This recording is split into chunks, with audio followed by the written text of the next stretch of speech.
this time, please rise and remove your hats for the playing of our national anthem by the Somerville High School Band, directed by Richard Romanoff.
Hello and welcome to a homecoming edition of Highlander Football on Somerville Educational Channel 15. It is homecoming here at Dilboy Stadium, and the Highlanders continue their Greater Boston League schedule with a matchup versus the Crimson Tide of Everett. I'm Todd Harmon, joined by Sal Mendonça. And Sal, the Crimson Tide comes in tonight with a losing record, sub 500, 2 wins, 3 losses. But when you look at those 3 losses, you realize this team really had a tough schedule to start out the season and a tough homecoming matchup for the Highlanders tonight. Oh, most definitely. You know, it's a tough task for the Highlanders tonight, bringing in the perennial, GBL champions, the Everett Crimson Tide. I can't tell you how many GBL titles they've probably won in a row. And like you said, they do have 3 losses, but they're against probably 3 of the top 10 teams in the state in Xaverian, St. John's Prep, and was it Central Catholic. So, every year, packs that tough schedule because they know more likely than not they're going to win the GBL, and they play these tough teams to get themselves battle tested. So the Highlanders definitely have their hands full tonight. No doubt about that, as the Highlanders do come in with a record of 0-5, 0-1 in the GBL. The Crimson Tide come in with a record of 2-3 on the season, 1-0 in the GBL as they beat Medford last week to open out their GBL season. The Highlanders will be returning the kickoff here, and we are almost underway here for homecoming action at Dilboy Stadium. It's a high popped up kickoff and taken at the 37-yard line where it's fair caught there by Shaq Joseph. A good idea there by Shaq to make that fair catch. Yeah, great heads up play there by Shaq Joseph. As soon as he puts his hand up for that fair catch, he doesn't have to worry about being hit. He can just sit there, focus on catching the ball, and the Highlanders start the game with great field position here just inside their own 40-yard line. So great field position for the Highlanders as their offense will come out onto the field. Looking over the stats and looking over the aggregate scores throughout the season, the Highlanders have actually scored more points. They've scored 2 or 3 more points on the season than Everett has throughout the season. So the Highlander offense has been good in fits and spurts, just not quite as consistent as they would hope. I'm sure. Elijah Jeffries, the sophomore quarterback, at the helm once again for the Highlanders. Jeffries gets it, the lefty swings it out to the left to Giovanni Pierre. And Gio Pierre with the catch gains about 6 yards there. It's going to bring up a 2nd down and 4 for the Highlanders. Nice soft play there for the Highlanders to open up the game. A nice little hitch route there by Gio Pierre. A nice safe throw for Elijah Jeffries to start this game off. These are the type of plays that the Highlanders are going to have to make consistently if they're going to want to, get the upset here tonight. They need to be accurate, they need to be smart with the football, and that's a great first play to get that ball rolling for them. You saw head coach McConan Fenton there getting the play into Elijah Jeffries as he got back into the huddle.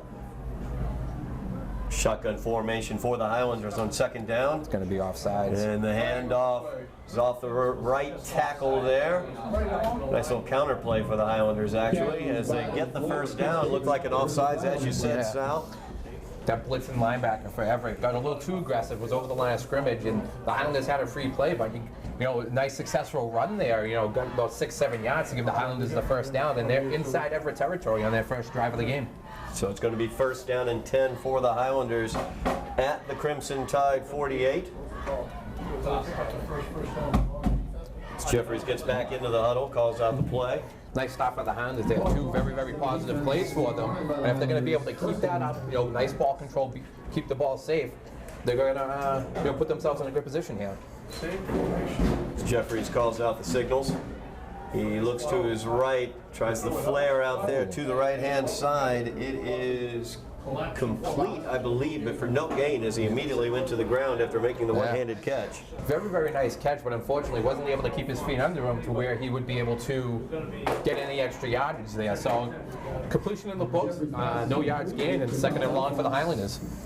In these second and long, third and long type situations, that's what the Highlanders want to avoid. They did a great job on that first set of downs, getting that 5-6 yards on first down. Weren't quite able to do it there, so it brings up this second down and 10 yards. Yeah, these second and third and longs are definitely what the Highlanders are going to try and avoid tonight. Jeffries gets the snap. It's hand up right up the middle and straight ahead for about 2 or 3 yards there. As Chris David gets the run. Yep, third and long. This is definitely the area where the Highlanders do not want to be comfortable in. But the good thing with the Highlander offense is they do have the talent, between Jeffries and you got Kyle Alphonse, Gio Pierre, Shaq Joseph, even the tight end Justin Barry, that's someone to keep an eye on in the middle of the field. So they do have the weapons there to convert these, but to stay in this game, they definitely want to avoid those situations tonight. So a big third down early in this game for the Highlanders, third down and 8 from the Everett 46-yard line. One running back, Alphonse. Jeffries going deep down the field, looking to connect up with Gio Pierre, and that is incomplete. As Pierre tried to spin around and get that ball, not quite able to haul it in, though. It's going to bring up a fourth down and 6 for the Highlanders. Nicely thrown ball there by Elijah Jeffries. Gio Pierre got a little twisted there and twisted his own body around. And if he catches that ball, he probably has a touchdown because he did beat the Crimson Tide defensive back there. So, play that. You can't say they should have had, but it's definitely one they could have had. Yeah. Someone to kick it away. So the Highlanders now setting up for the punt. It's a high, very short kick as it gets to the 30-yard line, just short of the 30 in terms of the punt, over to the 31-yard line of Everett. And that's where the Everett Crimson Tide offense will take over. Now the Crimson Tide have a freshman getting the starting quarterback today, as Jake Wilcox will get his first start at the quarterback position for the Crimson Tide tonight. Yeah, Everett making a change at quarterback. Not sure if it's due to the previous quarterback's inability or just they're just playing to the matchup and trying to give a younger player a chance here. And Wilcox will hand that one off the left side. And there's a big run for the first down. And we're going to see this guy a lot, Luis Cardona. He is one heck of a running back for the Crimson Tide, and he gets a nice first down there with his first touch of the evening. Yeah, he had some nice speed over there outside to the left, and it looks like he's a runner. He's not going to try and avoid contact. It looks like he enjoys that. And the give is to the right-hand side this time. Once again, Cardona, as he cuts it up, he's breaking through tackles, breaks through 3 Highlander tackles, finally is brought down at the 45-yard line of the Highlanders as he gets into Highlander territory. Yeah, it looks like that was Jonathan Farrell there with a nice run. You can see it looks like what Everett's going to do. They have that big offensive line. They're just going to get them moving, let the running backs go behind it, and use their size to their advantage. First down. Shotgun formation, the give once again to Cardona as he's tripped up crossing the line of scrimmage, falls forward for a gain of about 4. So to bring up a 2nd down and 6 for the Crimson Tide. Yeah, if you look at, you just look at the two defense, like the offensive defensive line right here, you can just see the size advantage that Everett has over the Highlanders right now. They're going to need to try and, those linebackers are going to be key to stopping these runs. We got to get ready to the outside of the punch. So on the 2nd down play is once again a run up the middle. A nice job by the Highlander defense as they are able to stop that one. It looks like Carlos Gerton was involved in that stop.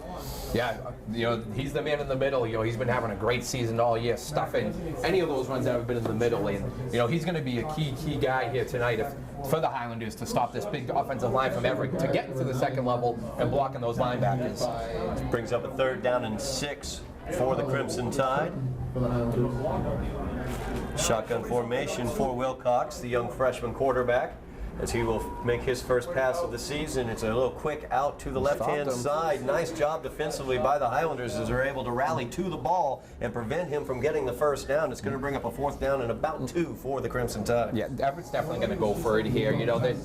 They're inside Highlander territory. They have the confidence of their offense, and they're going to go for it here. And Wilcox is going to keep it and just follow that big offensive line and that push as he gets the 1st down. Gain of about 4 on the play, so to bring up a 1st down from the 31-yard line for Everett. Hey, Everett's going to have the advantage there in every short situation there with the size of their offensive line.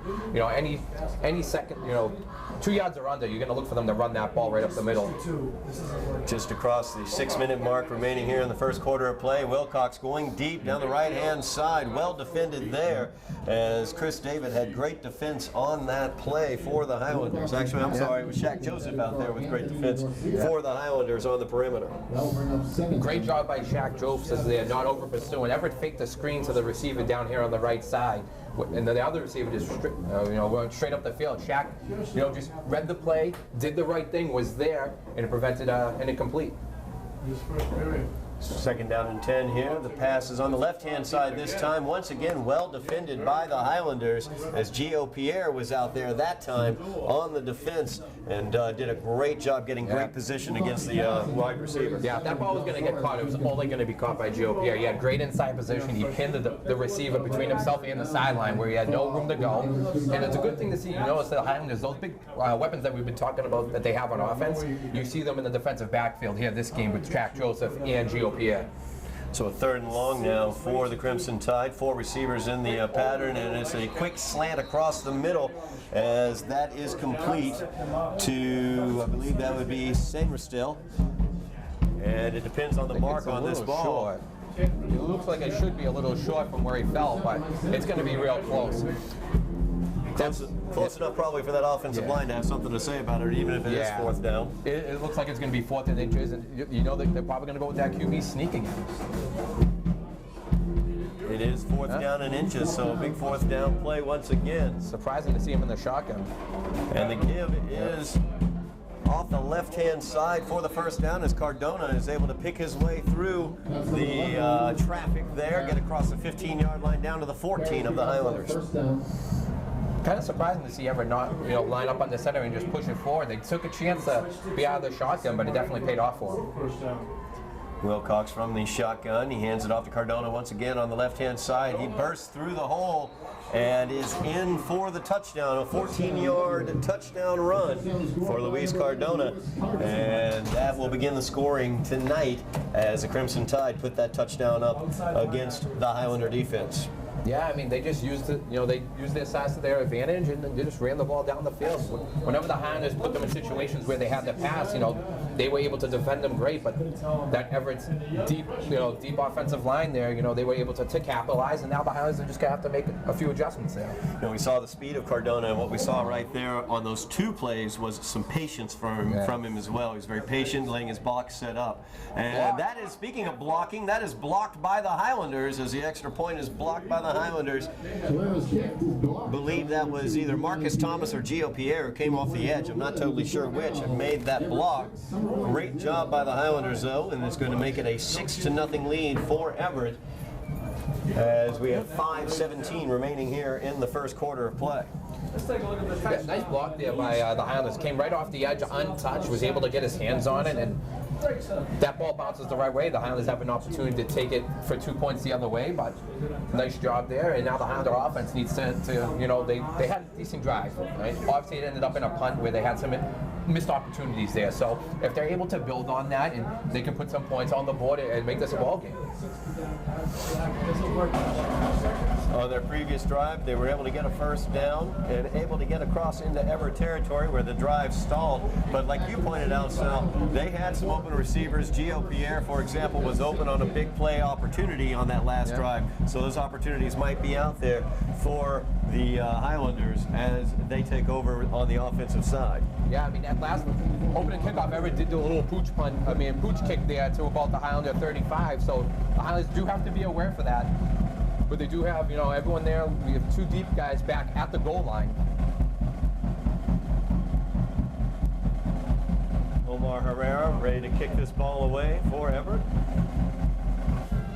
And it's another high pop-up kick. It's going to be fielded at the 28-yard line. Falls forward for about 3 yards there. It'll be the Highlander football at the 31-yard line. Another decent field position here for the Highlanders. Yeah, nice job securing the catch there. Didn't call for the fair catch, so had to be aware for that contact. Great job holding on to it. And now, you know, second possession, that the Highlanders have ball in decent field position here to see if their offense can get it going here. It's Henry Augustin with that that catch on the kickoff. So the Highlander offense looking to get something going here, trailing 6-0 early in the game. Only 5 minutes, 12 seconds remaining in the first quarter of play. It is homecoming night here at Dilboy Stadium.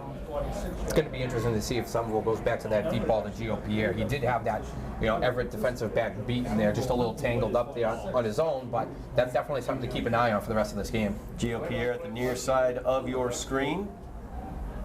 Far side Shaq Joseph, and the handoff is to the left, and he's got a hole, and he's got a blocker in front of him. Nice speed as well across midfield as the Highlanders get a big first down. On first down, Carlos Alphonse with a nice run. Great patience by Carlos Alphonse. He was going down to the left-hand side, saw a great block by his receiver, cut it inside to a big hole there, was able to pick up 15, 20 yards on that carry, and the Highlanders once again are in Crimson Tide territory. Yeah, big 21-yard run there for Carlos Alphonse. So once again, the Highlanders in Everett territory, looking to get pay dirt this time. A little bump on him, knock him down. Hit a big ball to the near side. Now, double up the way you sit in your side. And the give up the middle this time, and nothing much up there, is maybe falling forward for a gain of 2, I believe, would be Carlos Alphonse once again. Yeah, one of these, you know, nice little read option play there from Somerville there. At some point, I want to see Elijah Jeffries kind of take the ball in his own hands once in a while. It seems like he's real comfortable just handing it off. He's not really putting the ball in his hands to use his legs as much, and people are keying on that. I'd love to see him pull it every once in a while so that the defense has to, you know, have to make him a factor, and that's going to open up some more holes for Alphonse as well. Absolutely. I mean, you saw on that play how the Everett defense just collapsed right down on the into the interior, and that's the type of play where you want to pull it out and run it around the end for Elijah Jeffries maybe. And the handoff once again is Carlos Alphonse. A nice cut to the outside. He cuts it back to the inside. A nice little jiggle, and he gets a good gain of 5 yards there. It's going to bring up a 3rd down and 4 for the Highlanders. 3rd down and 4. That's a medium distance, but it's a very reasonable distance. Yeah, definitely. This is the kind of range that the Highlanders want to be in. You know, 3rd and 4 and lower than that. That's where they can either run or pass. If they run this play, I'm going to expect them to go for it on 4th down. You know, they're running it on 3rd down, knowing that if they don't get it, they're going to go for it on 4th down. Also, if they go for the deep ball, they're doing it with the intentions of having 4th down planned ahead of time. So, you know, the Highlanders with their offense, they do have a few different options that they can go here. I would look for Justin Berry in the middle of the field. That's always a good option to look for. As Elijah Jeffries has 2 receivers.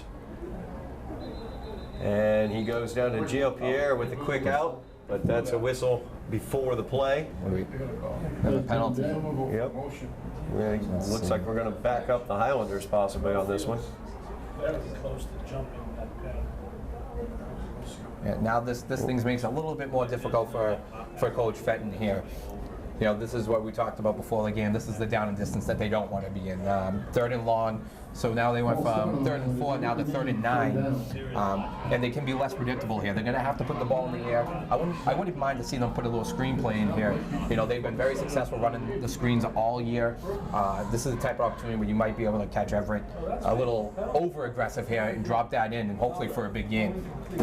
Near the end of the first quarter of play, 2 minutes 40 seconds remaining as the clock runs. 3rd down and 9 for the Highlanders. Just across into Everett territory at the Everett 47-yard line. Jeffrey's calling out the signals. Oh, and that's A little hard count there. And they're going to take get 5 yards back. Yeah, we'll get those 5 yards right back for the Highlanders as a little hard count by Elijah Jeffries gets the anxious defenders of Everett to jump off sides. See, that's a great job. Either by Coach Fenton knowing that Everett's probably going to bring the pressure here. Let's use that to their advantage. Go with a hard count. Great job by Elijah Jeffries, and you got to give the entire Highlander team credit for not jumping. So we're back to where we started. 3rd down, about 4 yards to go for the Highlanders. Shaq Joseph at the top of your screen. Lots of pressure Gio here. Pierre down at the bottom. Looks like a blitz is once again coming as the linebackers are cheating near the line of scrimmage. Wouldn't mind seeing that running back go out to the flat on the right side. And instead the give is to the right-hand side, and that is stopped immediately by that attacking Everett defense as there was nowhere to go for Chris David on that handoff. Yeah, that's a loss of about 4 yards now, and it's going to be 4th and about 9, and it looks like the Highlanders are going to bring the punting unit back onto the field. Highlanders will be kicking this one away, 4th down and 9.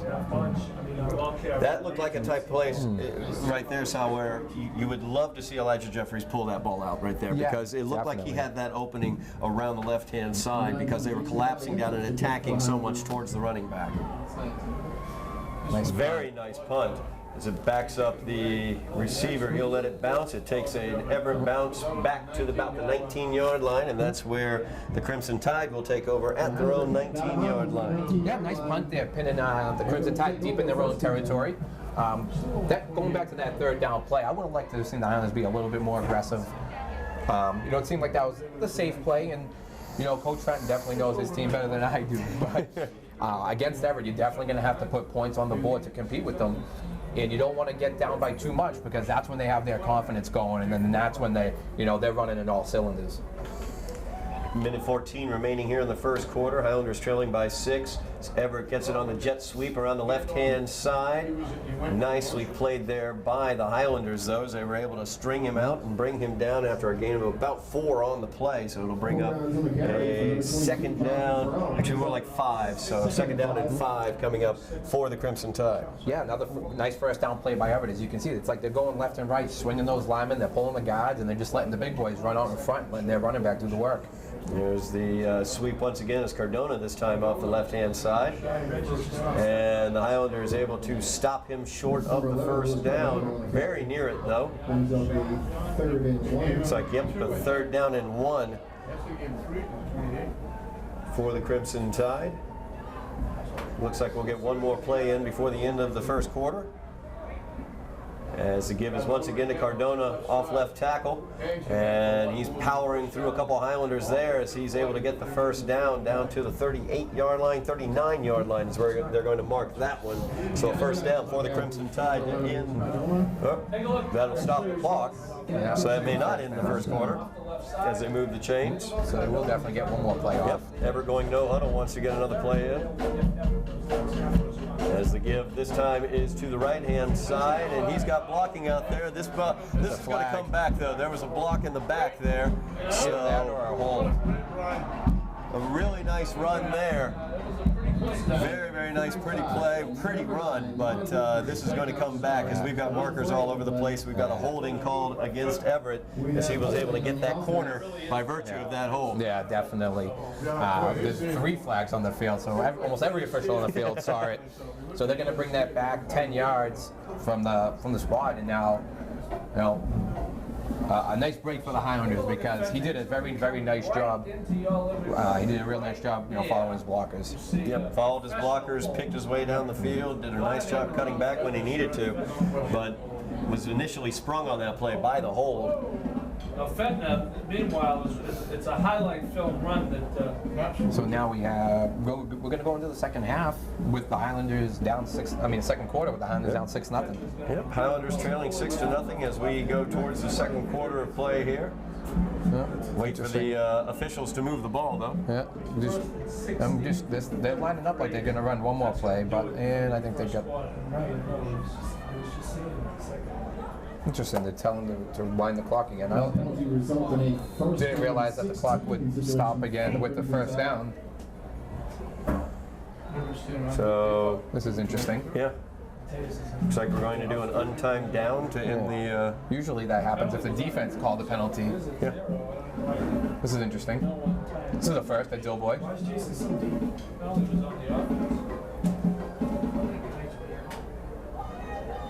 So here we have an untimed down here to end this quarter. As he's back to pass, he's got some pressure. The Highlanders chasing him out of the pocket. A nice job finding a receiver as he gets that one complete. And there he goes running down the field once again is Marvin's Fedna as he's able to get the first down across midfield down to the 42-yard line of the Highlanders. Fedna had that nice run called back on the previous play. And another nice job of running there. And a really good job by the freshman quarterback, Jake Wilcox, of remaining calm, stepping out of the pocket, getting away from the pressure, and finding an open man. Yeah, definitely. Yeah. It was definitely a broken play. Kept his composure, moved his feet, was able to complete the pass for a nice big play for Everett. I'm still confused as to why that play happened in the first quarter. Usually, after an offensive penalty, you don't have to replay the down. Yeah. Usually, it's only on a defensive penalty would you have an untimed play. So. Interesting, case of scenario here, but it is what it is, and nice play by Everett, and now they have first down in Highlander territory again. The Crimson Tide will open out the second quarter of play in Highlander territory at the 42-yard line. And you're exactly right, Sal. It was very strange because, like you said, a defensive penalty will result in an untimed down. Normally, and at the end of game situations and end of quarter and half situations, but I've never seen an offensive penalty result in an untimed down before. Yeah, that's a first for me. So, not really sure, what's going on. The officials do keep the official game time on the field, so maybe there was another second or two that was left on there. I'm not sure, but we're starting the second quarter here with Everett in Highlander territory. And the 6-0 lead as the give is off the right-hand side. He cuts it back. He's brought down finally after a gain of about 20 there as they get it down to the 23-yard line. Do the Crimson Tide as Dexter Cumberlander with the run there. Yeah, that's the third different running back that we've seen Everett hand the ball off to, and they all run the ball hard. They don't shy away from contact. They're running downhill. You notice they're not really trying to shoot too much. When they do, they cut it inside. It's a nice power running game here, and it's something that the Highlanders need to step up and make contact as soon as possible. Take a look at Dexter. Off the right side, gets it in the open. So He's only a sophomore. So the Highlander defense backed up once again. Getting further into their own territory here at the 23-yard line is where the Crimson Tide will have this ball. And Coach DiBiaso for Everett over there talking to his freshman quarterback over at the 30-yard line. Wilcox has his marching orders from Coach DiBiaso. It's first down and 10 for the Crimson Tide. Wants 155, yeah, sixth grade. Wilcox will hand it off.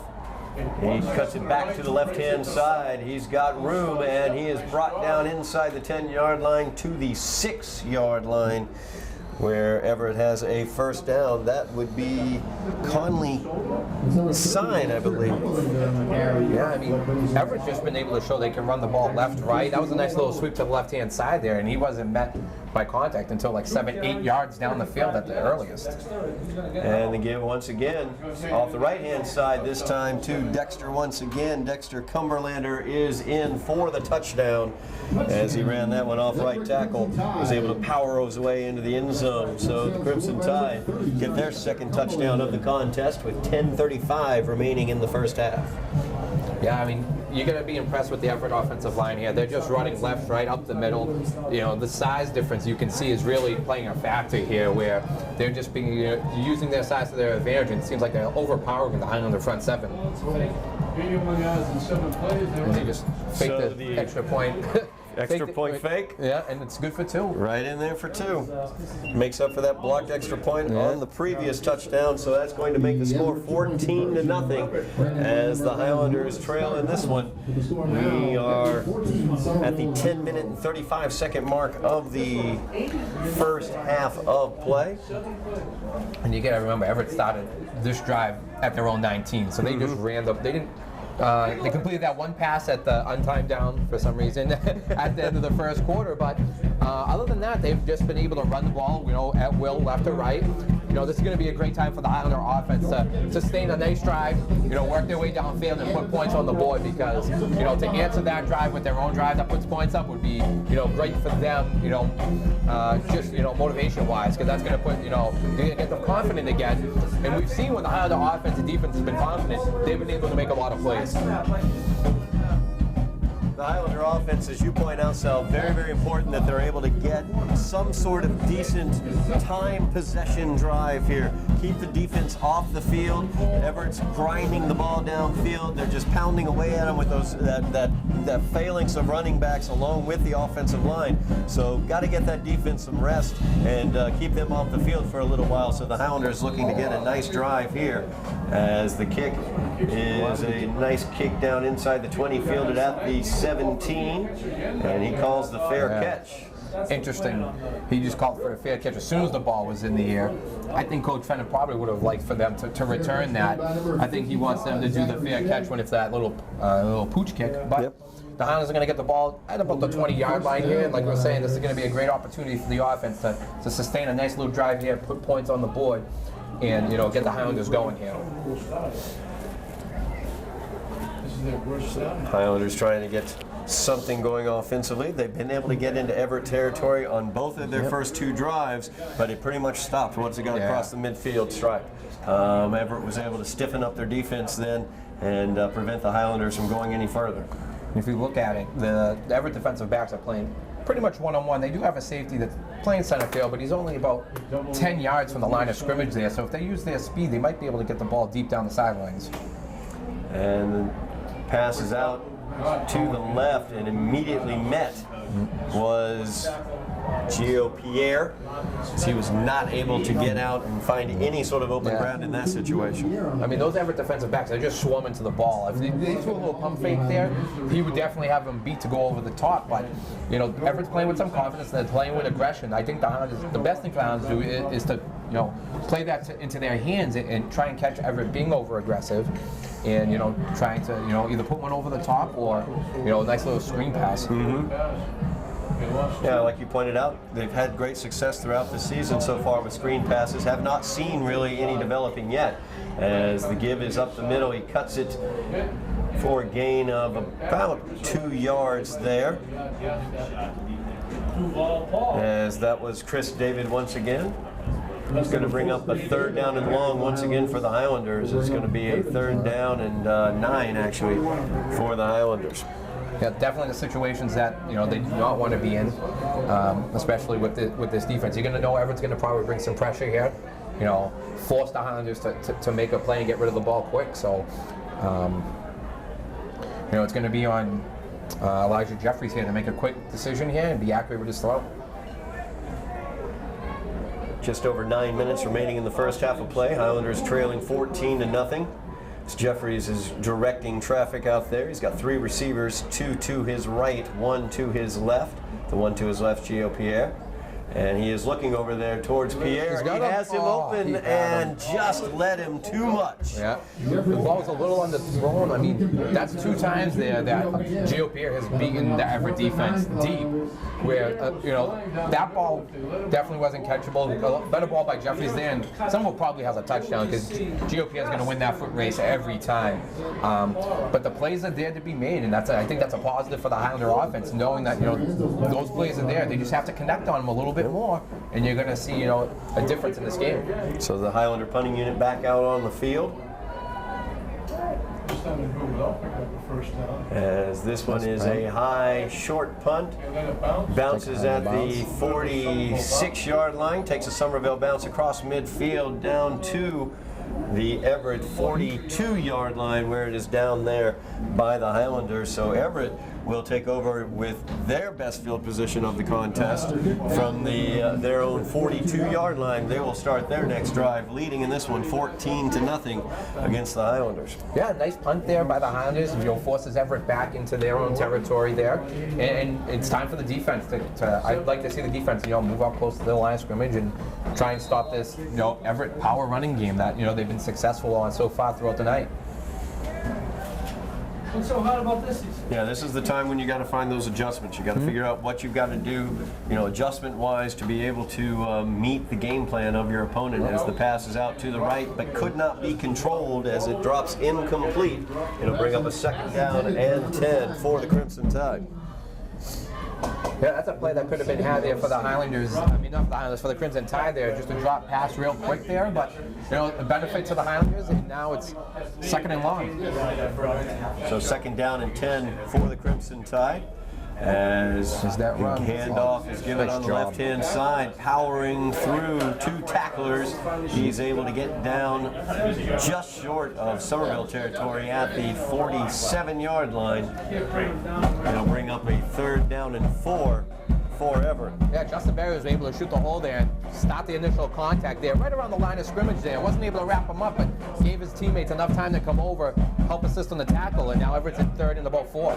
So the 3rd and 4 here for Everett. And the jet sweep going around the right-hand side. He's got some space. He spins through 2 Highlander tackles, spins away from a 3rd. He's going to show some speed as he gets down to the end zone for the touchdown, as that was Jonathan Farrell.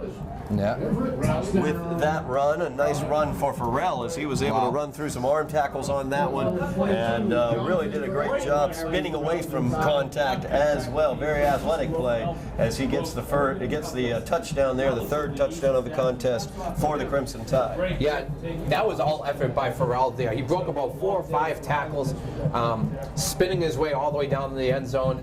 You're going to give credit to him for just that extra effort. The Highlanders were there. They just couldn't wrap him and bring him down to the ground. Just a great individual effort there by Farrell.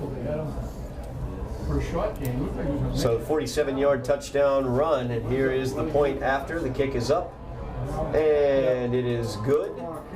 And that makes it 21-0. Everett leading now with 7 minutes and 53 seconds remaining in the first half of play. And we have definitely seen the machine-like tendencies of the Everett running game. It's different cogs in the machine. We've seen Farrell get a touchdown, we've seen Cumberlander get a touchdown, and we've seen Cardona get a touchdown.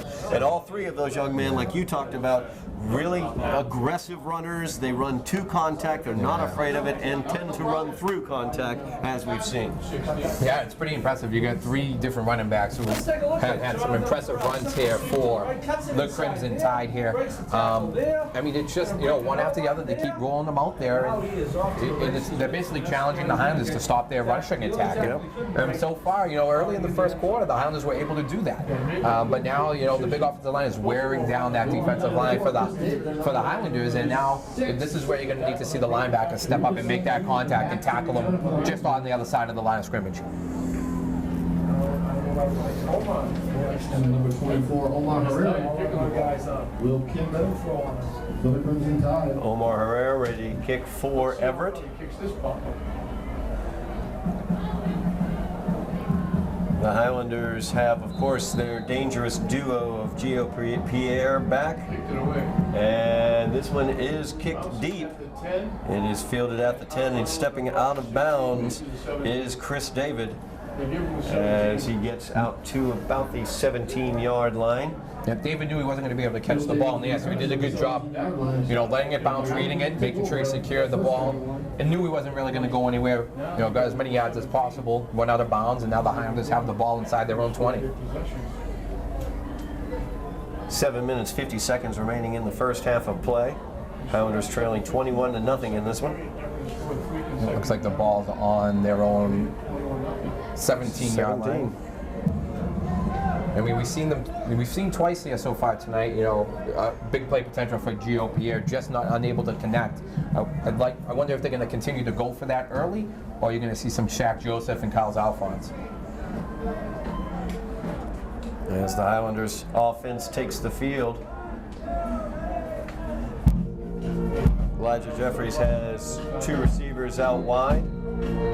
To his left, he has Gio Pierre. To his right, Looks like we have a timeout by the Highlanders. yep, Highlander timeout. Going to take a 30-second timeout. Looks like they were missing a lineman. They needed to get their correct players in place. Yep, you need all of your linemen in order to run a successful play. That normally helps. You mentioned Shaq Joseph, and we know Shaq can also be a game-breaking receiver as well. Gio Pierre has that huge speed. We've seen that as he's been open on some plays. They just haven't quite been able to connect up.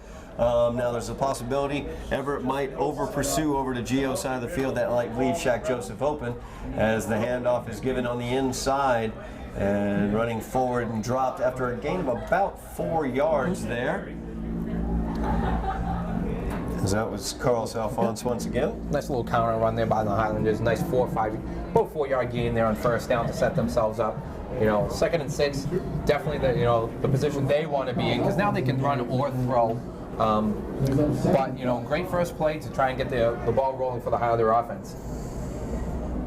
2nd down and 6 for the Highlanders, looking to get something going here, trailing 21-0. As Jeffries back to pass, he gets it out to not to Alphonse, I'm sorry, but to Shaq Joseph. He broke through a tackle. We do have a flag down on the play. Flag on the play.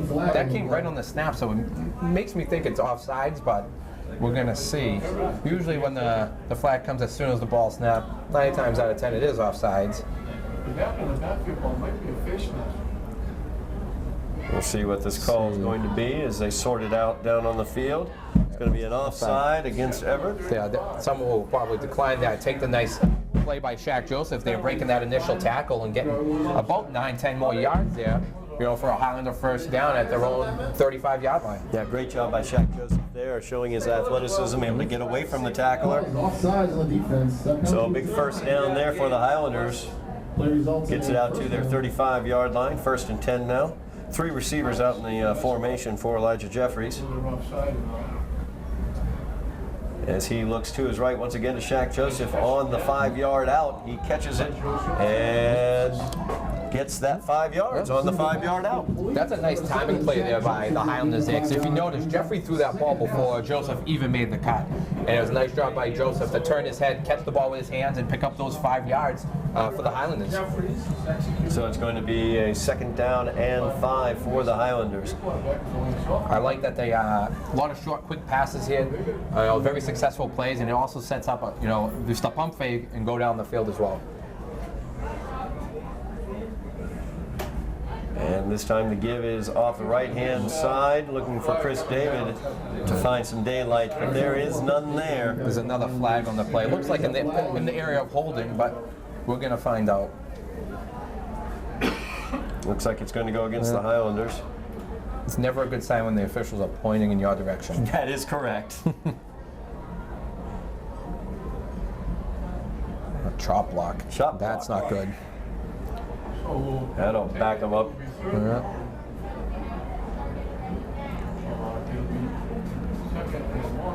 So it's going to bring up a very long 2nd down now. So they go from a very reasonable 2nd and 5. Unfortunately, the chop block is called, so now it's going to back it all the way back after the 15-yard mark off. So they gave him to the 41. So it will be the 15-yard penalty. Yep. This could be a good opportunity for that screen pass, but now 2nd down and about almost 20 yards here to go. The Highlanders are going to have to put the ball in the air, or hopefully catch the Everett defense napping over the draw play. 2nd and long for the Highlanders. Jeffrey back to pass. He looks he's looking for Barry on that play, but a little too much mustard on that he one. definitely zipped that one in there, but he had to put it in a tight spot there because Justin Berry did have 2 defenders right there on top of him. So now it sets up the Highlanders for 3rd and very long. Yep, 3rd down and 20 for the Highlanders. So that ball was incomplete, looking for Justin Berry. And that's a receiver that we've seen Elijah Jeffries get more and more comfortable with throughout the season. We really didn't see Justin being used very often in the offense those first couple games of the year, but he's become much more vital to the offense as the season is going on. Especially in those short yardage situations, a nice little pop pass to him.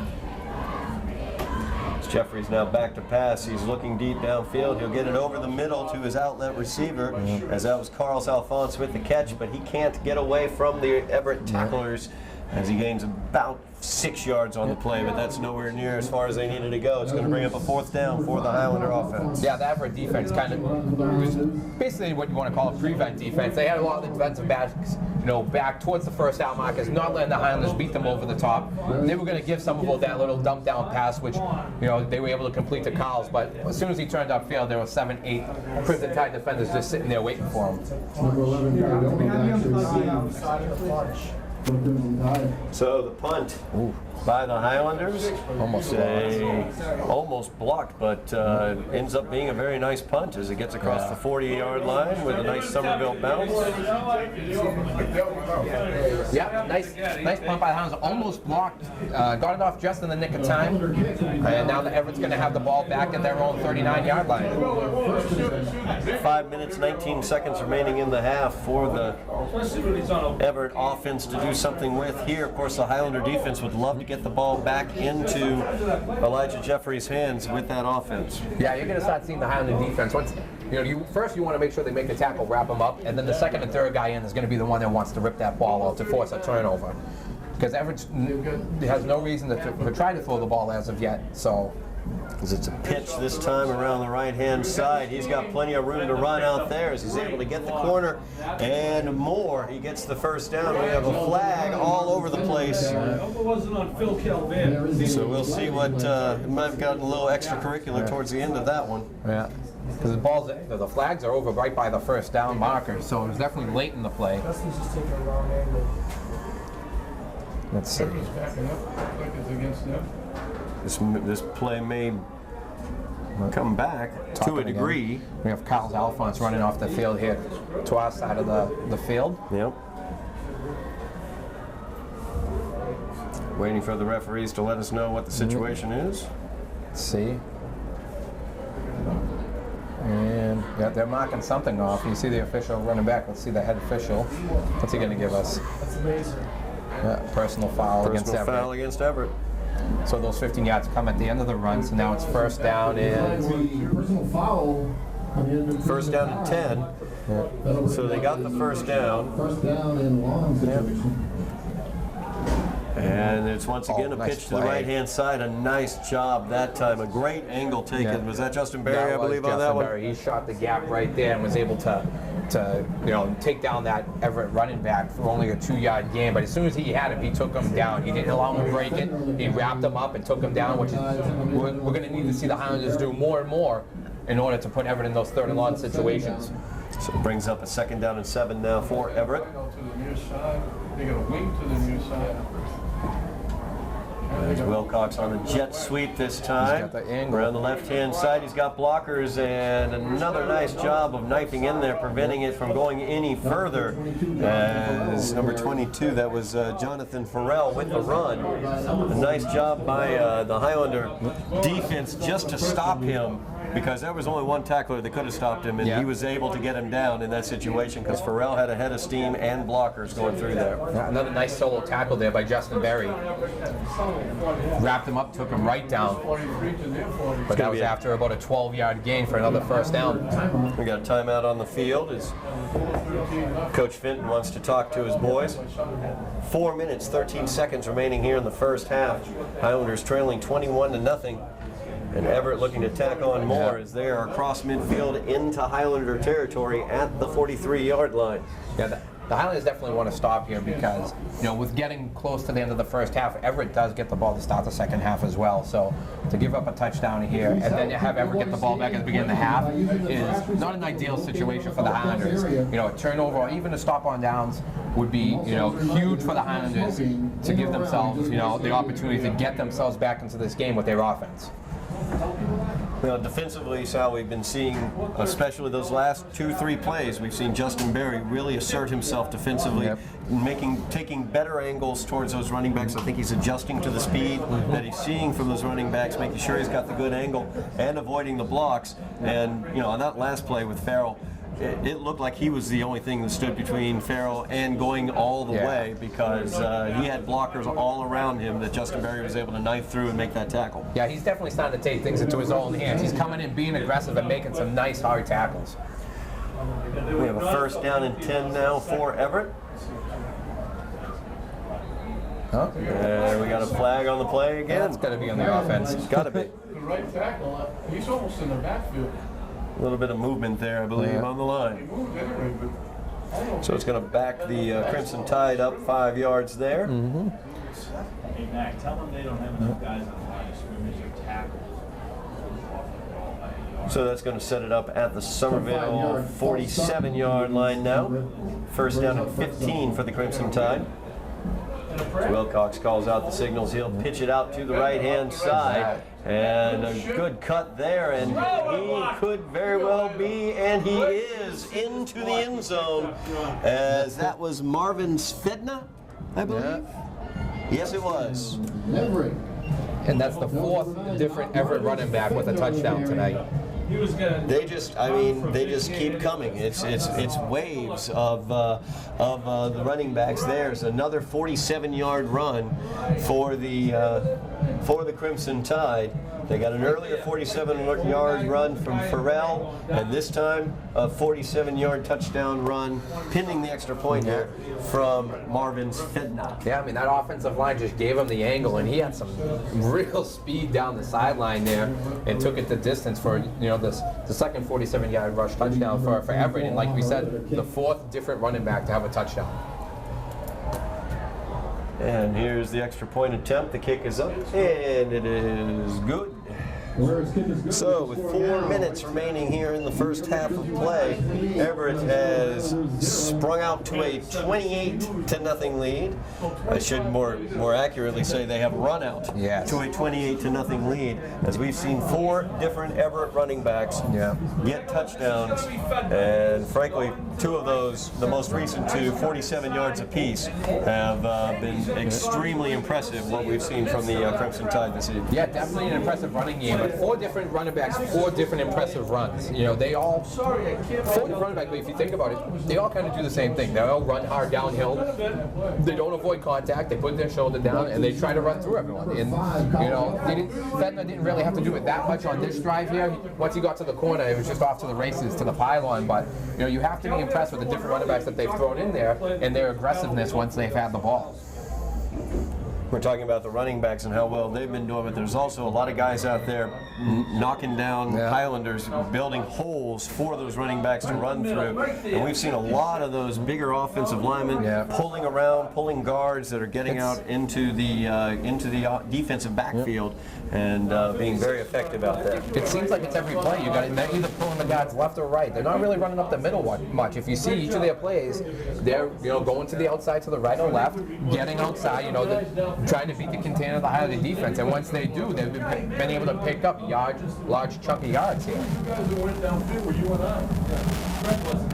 So the Highlander offense will get the ball back here towards the end of the first half of play, as that is fielded at the 12-yard line, looking for some space, and he's not able to find it, though, as he is brought down at the 17-yard line, I believe is where they're going to mark that one. That was a nice grab there by Alphonse, because that ball took a quick bounce up at him. If he doesn't catch that, it probably hits off, you know, either his hands or his helmet, and it's a free-for-all at that point with all the Everett upmen there rushing down the field.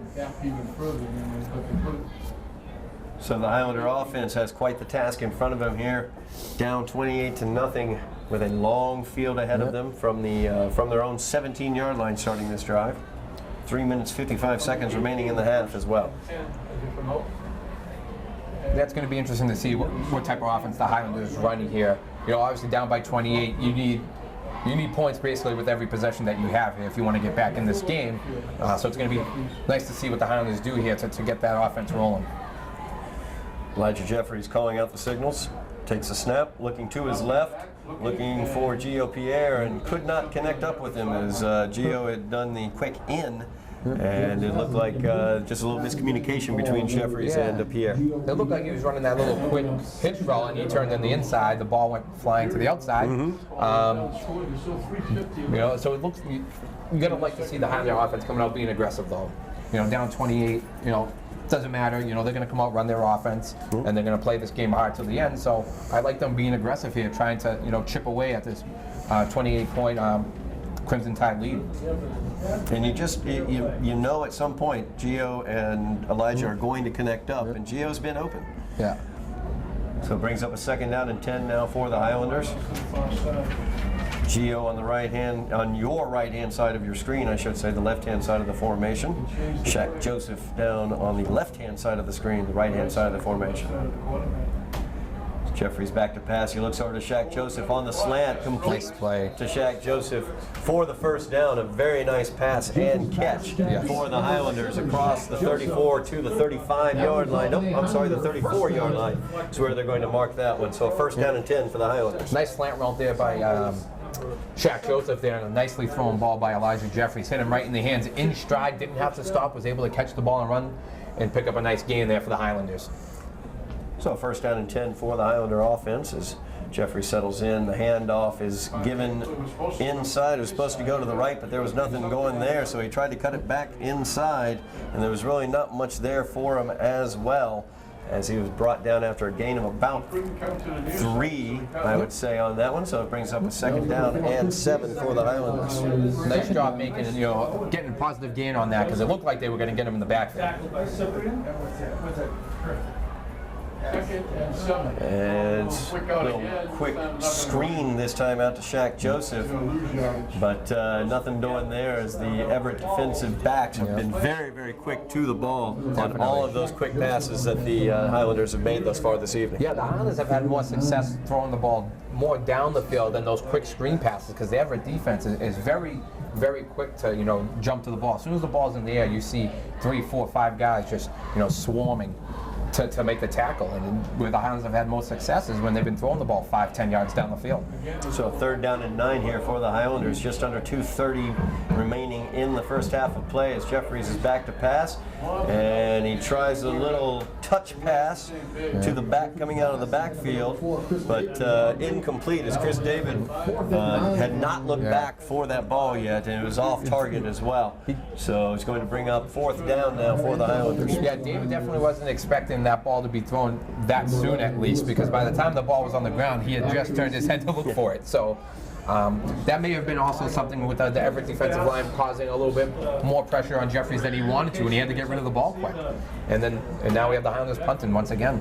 Punting once again with 2:19 remaining in the half, as this one's going to take a Highlander bounce at the 35, where it's fielded at the 30, and he is dropped at the 35. That was number 11. Another nice punt by the Highlanders there, getting the ball, giving themselves a lot more room, because they could have been, pinned back with Everett getting the ball inside their own 50, but now, they're back at the 35, and there's 2:07 left, and we've seen Everett they've been scoring in a lot less, so it's going to be, very, very important here for the Highlander defense to hold them, get them in bounds, tackle them in bounds, and hopefully prevent another score before the end of the half.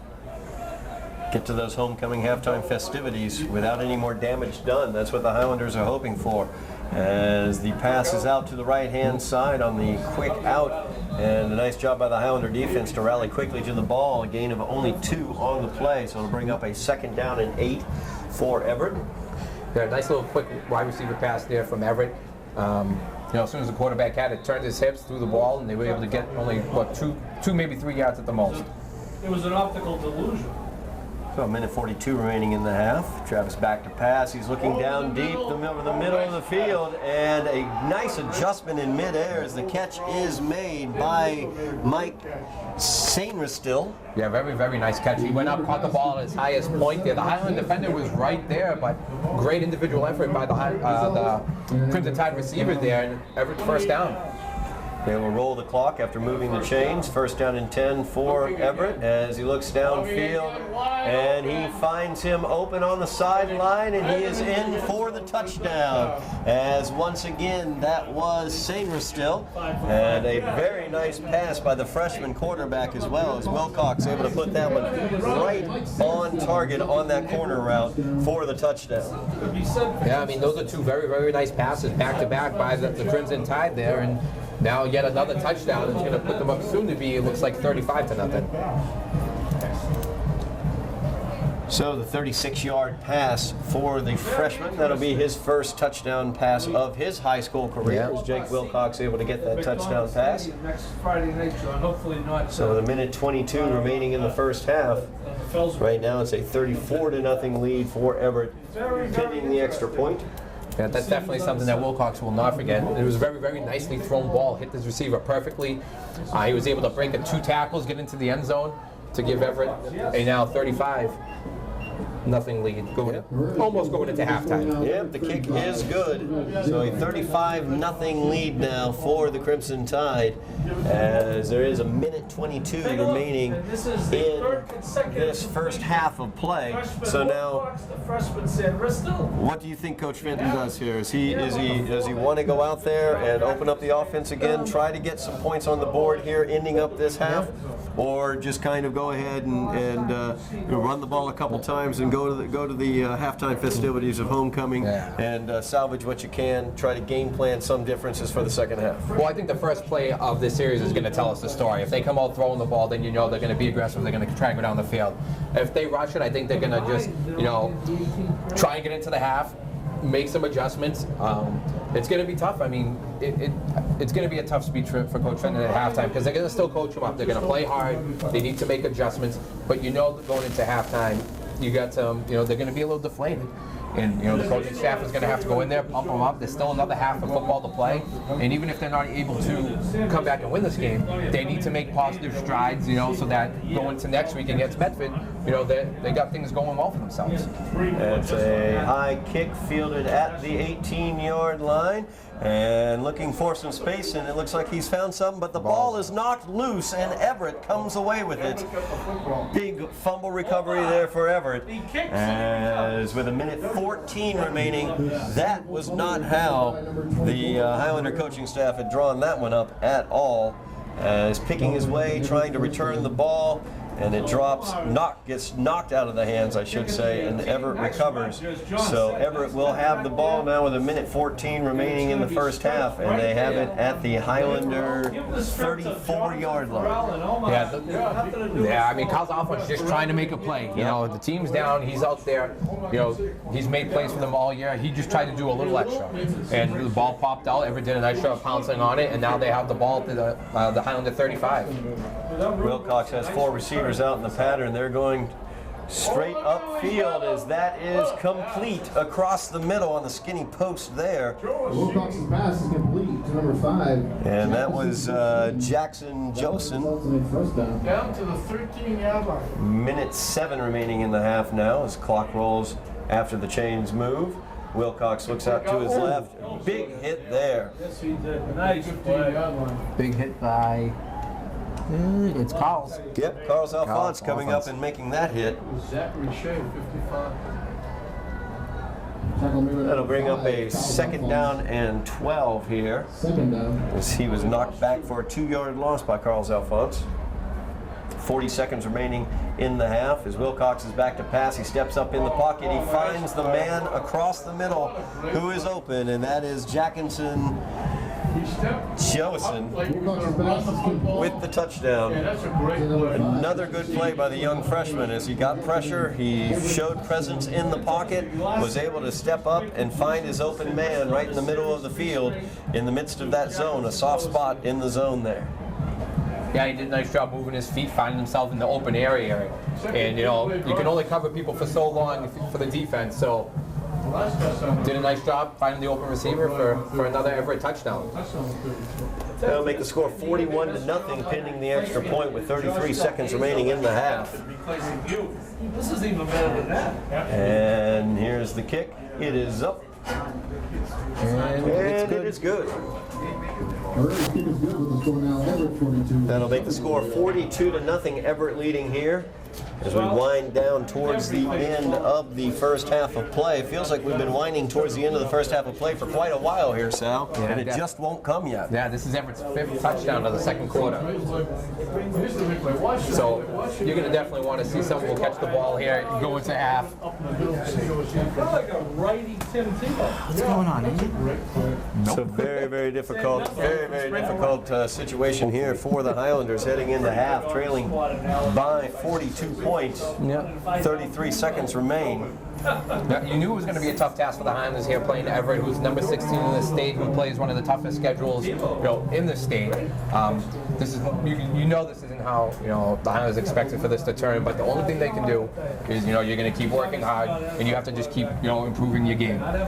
These live snaps are so invaluable in such a short season. We only play about 9-10 games. Every play you're learning, every play you're getting better. So I played with Coach Fenton. I know him. I know the coaching staff. They are not gonna just give up on this game. They're gonna make every single person work hard throughout the rest of the game, and they're gonna work to get better for next week. And here's the kick downfield. It's going to be fielded at the 12 by Carlos Alfonsi. He's trying to find room. Spun around though and is brought down at the 16-yard line is where they're going to mark that one. So the Highlander offense with 28 seconds remaining here in the first half of play will get the ball at their own 16. Trailing in this one by the score of 42-0. Yeah, I mean the first quarter definitely was the Highlanders' best quarter, obviously, but they came out, the offense was able to move the ball. They ended up having the punt, but they got the ball into Everett territory. They were able to kind of hold the Everett offense to only one touchdown. They made them work for every touchdown. The big runs weren't there. They had to chip away. The second quarter, Everett was able to open up a little bit, take advantage of their size and speed, and it showed, and that's why they have 5 touchdowns on there. With 28 seconds remaining in the first half, it looks like the Highlanders will be content to take the knee and head to the locker room. And they do take the knee, and that will do it for the first half of play. The last one being a turnover. They got pretty good field position the entire night. And that's going to run out the first half here. As we end the first half of play here at Dilboy Stadium, the Highlanders trailing the Crimson Tide of Everett by the score of 42-0. You are watching Highlander football on Somerville Educational Channel 15. So at this time, we would like to announce the 2016 Somerville High School Homecoming Court.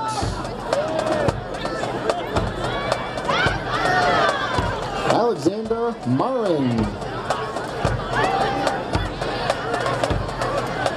Catherine Marquez. Tamika Michelle. Miranda Rigo. Damar Chapman.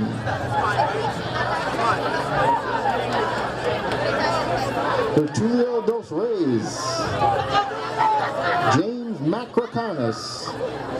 And Joshua Ojo. And now for the 2016 Homecoming King is Joshua Ojo.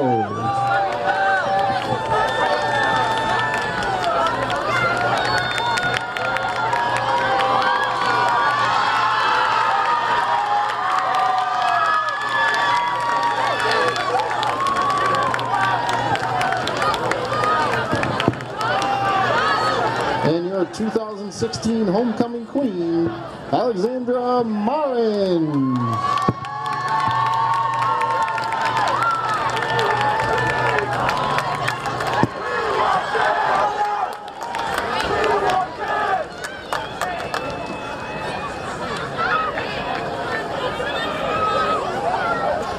Congratulations to the court. Thanks.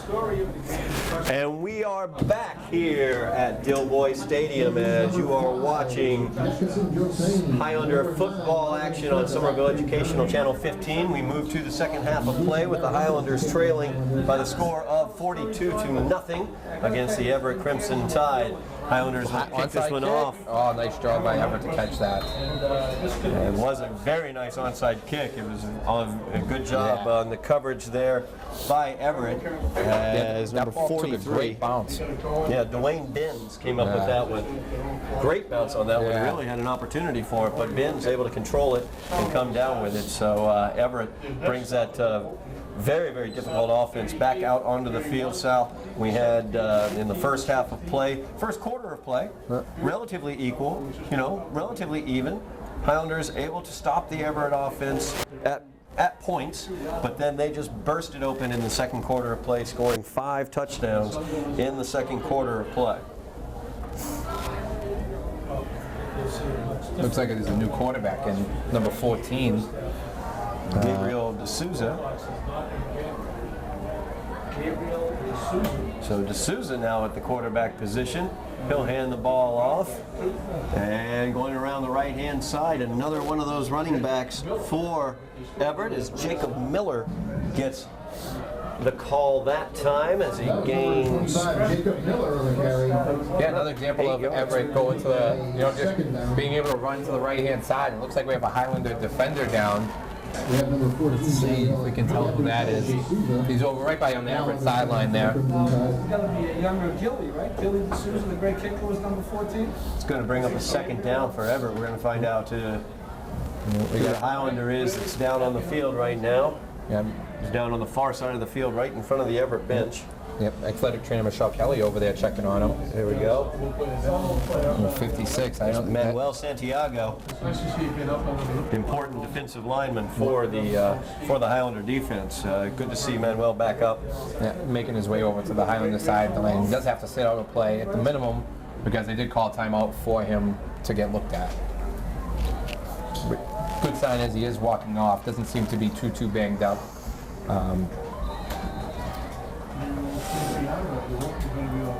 So Santiago taken off to the sidelines there under his own power. So Everett now will have it second down and 2 from midfield. As the handoff up the middle, trying to work his way through the defense near the first down marker. We'll see where they're going to place that one. Looks pretty close. Looks like he's probably going to have it. I'm going to see where they place the ball. Definitely looks like he has a first down. No, you're going to call it short. Just give it inches. Yeah. Maybe the nose of the football. About a football length short, we're going to call that. So it's going to be third down in the length of the football for Everett. Just underway here in the second half of play.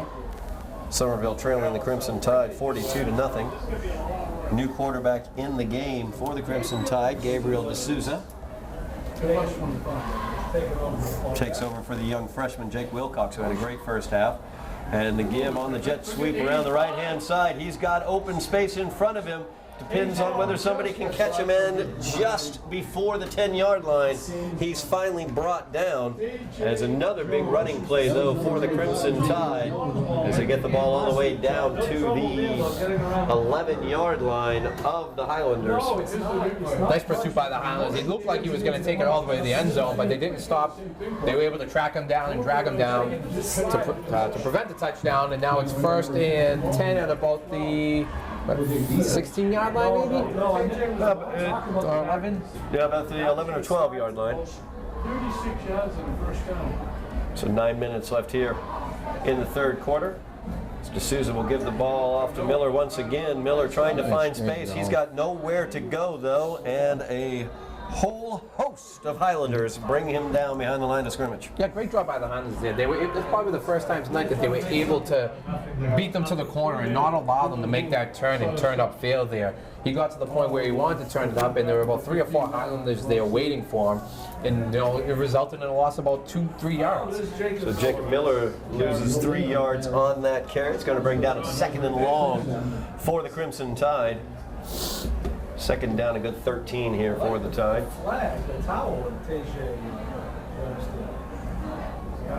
Gabriel D'Souza in at the quarterback position now for Everett. Another young freshman out there. Jake Wilcox helmed the offense throughout the first half. A tremendous first half for Wilcox. And D'Souza will give it on the jet sweep around the left-hand side. Highlanders trying to cut off that corner. They were able to, but he cut it back inside and is brought down at the 6-yard line. As that time it was T.J. Jones with the run. Yeah, nice job by him by cutting it upside. If he continued to try to go outside and get around to the corner, he was not going to have any room to go. He cut it up inside. You know, nice patience, followed his blockers, and was able to get a positive game for Everett. No, that's the one. That's definitely the one quality I'm seeing from all of these Everett running backs that really separates them from some of the other players that we've seen throughout this season is the patience. They're very, very patient, allowing those blocks to set up and allowing those running lanes to open up for them, and it's been very effective. As Miller gets the handoff on the inside, a nice job defensively for the Highlanders as they stand him up in the hole. Nowhere to go on that one. Yeah, nice job by Justin Berry there. Once again, wrapping him up, not allowing him to keep his feet moving and going forward. Stuck him right in his spot and was able to drive him back for, what, about a no gain there? Yeah, about no gain there. Not outside, but inside. And it looks like it's 4th and... 4th down, about 5, it looks like. Is that 32? So Everett comes to the line of scrimmage, going for it here on 4th down. The give is to Miller. He's going around the right-hand side looking for daylight. He can't turn the corner. He cuts it back the other direction, and he will run it into the end zone. We have a flag on the play. A lot of work for probably not a touchdown. Probably not a touchdown. It looks like that flag is in the area of holding. Yeah, definitely is. It's unfortunate just because that was a great individual effort by the running back there, but you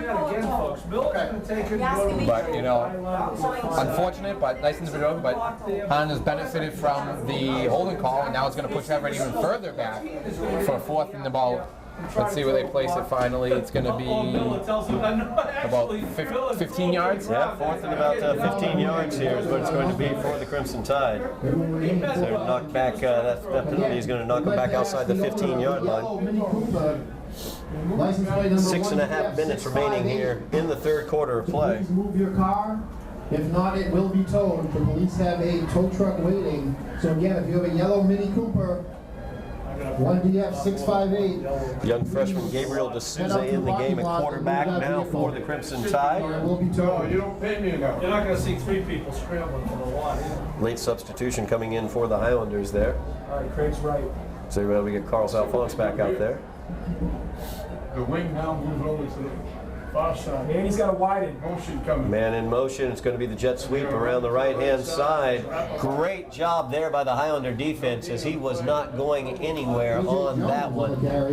As a big tackle there. Yeah, T.J. Jones on the jet sweep. And made by Manuel Santiago, actually, who was down injured earlier on the field. So good to see Santiago back out Yeah, there. nice to see him come back. Nice for his suit there. You know, able to tackle the Everett run. Looked like a wide receiver sweep there for a loss there. Now the Honda offense is going to have the ball here at their own. Once they put it down and stop fumbling it. Looks like their own ball. Looks like the 16-yard line. So Highlander offense will take over there at the 16-yard line. 5:42 remaining in the 3rd quarter of play. A steep hill to climb for the Highlanders as they trail 42-0 here. Elijah Jeffries out there calling signals for the Highlanders. Jeffries will give it off to Carlos Alphonse. Big hole there as he's able to burst it off to the right-hand side, get the first down across the 30-yard line. They're going to mark it just at the 30-yard line.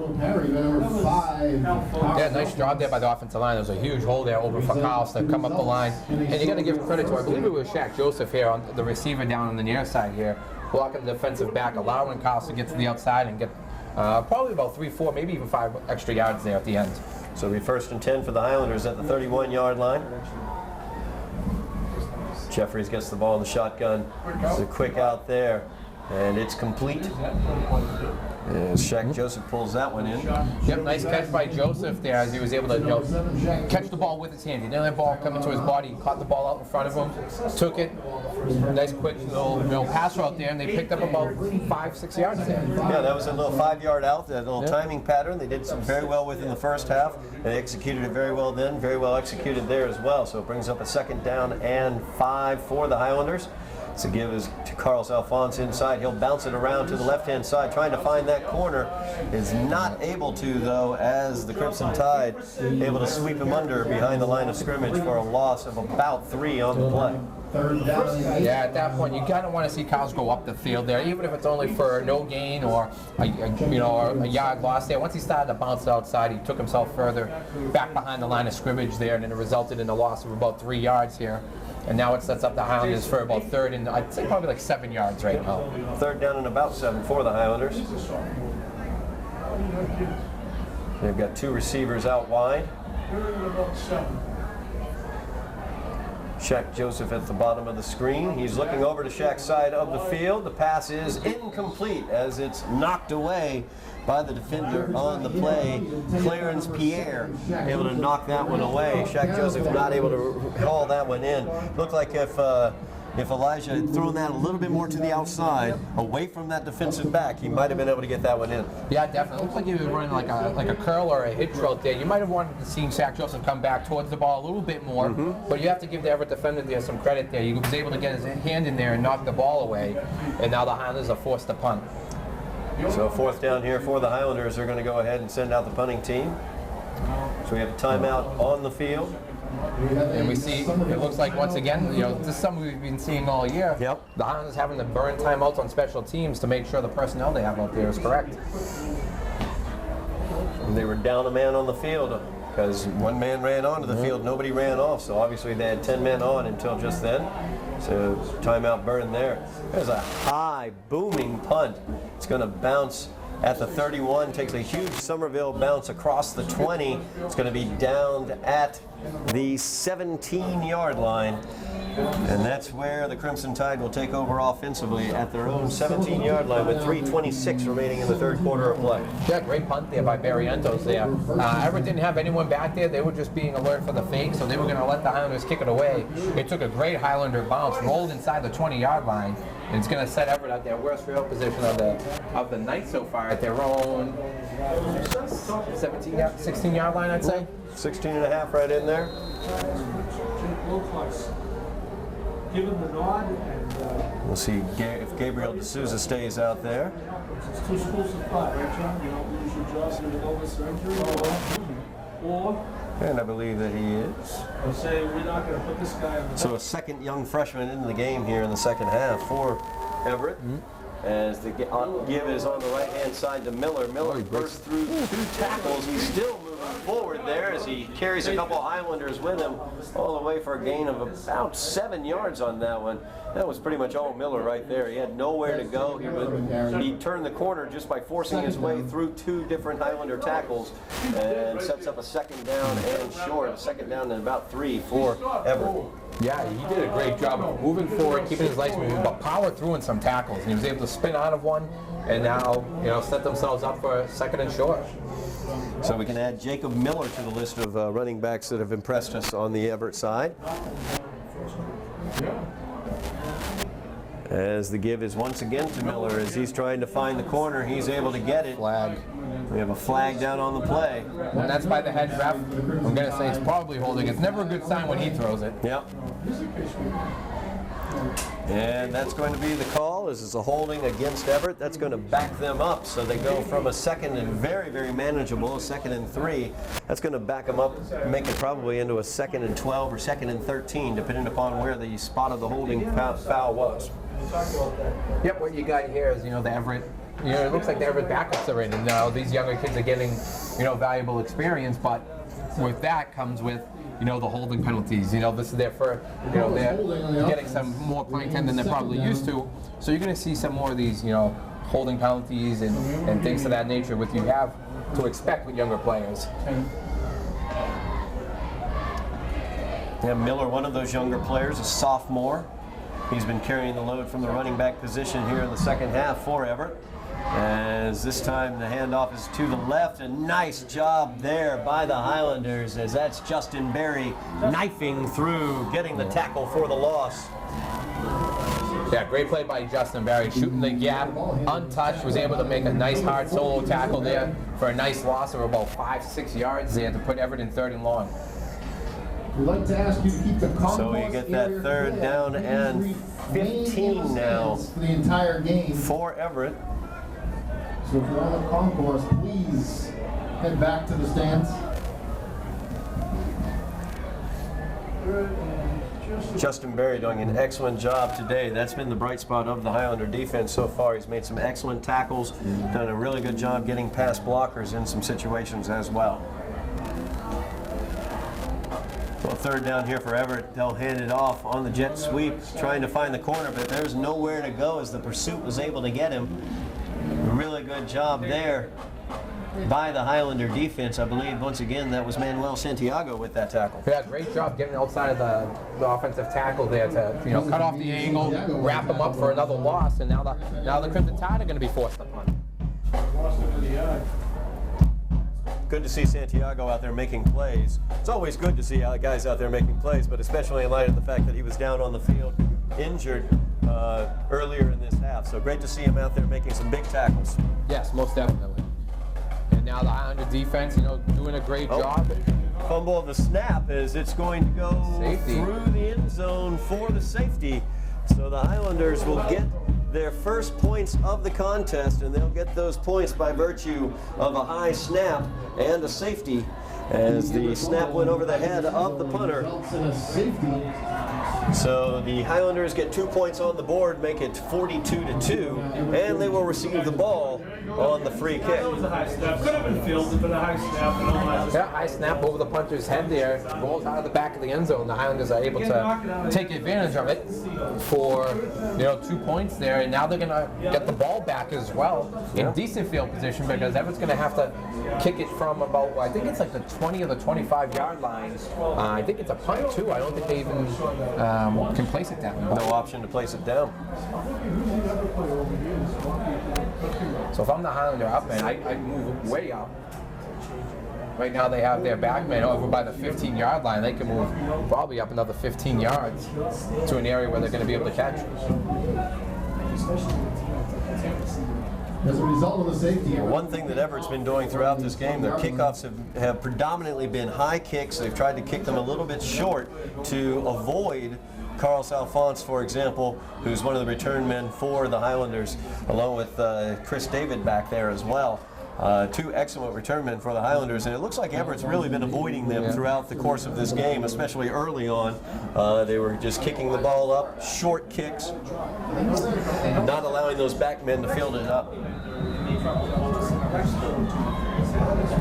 And it'll be that punt from the 20. This one's going to go deep as it bounces at the 44. It's going to be fielded at the 38-yard line after he bobbled it for a moment. That gave Everett's coverage enough time to get down there and make the stop. That was Chris David with the ball at the 43-yard line is where the Highlander offense will take over. Yep, nice job by Chris David to come up there and catch that ball after that first bounce. Second bounce, you never know where that ball's going to go. So Highlanders with the ball in good field position there at their own 43-yard line to start their second possession of the second half. Yep. 27 seconds remaining here in the third quarter of play as the Highlander offense takes the field, trailing 42-2 here. Highlanders able to get on the board by virtue of the high snap on a punt as the ball rolled out of the end zone for the safety. Elijah Jeffries has 3 receivers now, and he'll hand the ball right up the middle, and running hard up the middle through one tackler and brought down. That was Henry Augustin, I believe. Yeah, first carry of the game, I believe, for Henry. Nice hard run up the middle there, pick up a gain of 6-7 yards actually to make it 2nd and 3. 2nd and 3 for the Highlanders as they're across midfield on that good hard run by Henry Augustin. It's going to be just a couple seconds remaining here in the third quarter of play, and that will be the end of the third quarter of play. As we move to the fourth quarter, Highlanders trailing in this one by a score of 42-2 as the Crimson Tide have come in here to Doughboy Stadium and put the old damper on the homecoming festivities for the Highlanders, unfortunately, tonight. Yeah, definitely. I mean, better effort here for the Highlanders in the second, preventing Everett from scoring, you know, forcing them to punt. They were able to put points on the board with the safety, and now the Highlanders are going to have the ball near midfield, so luckily for the refs, they're not really having to move too much. They're only walking the ball about 5-6 yards the other direction to set the ball up here for the beginning of the fourth quarter, with Somerville trailing 42-2.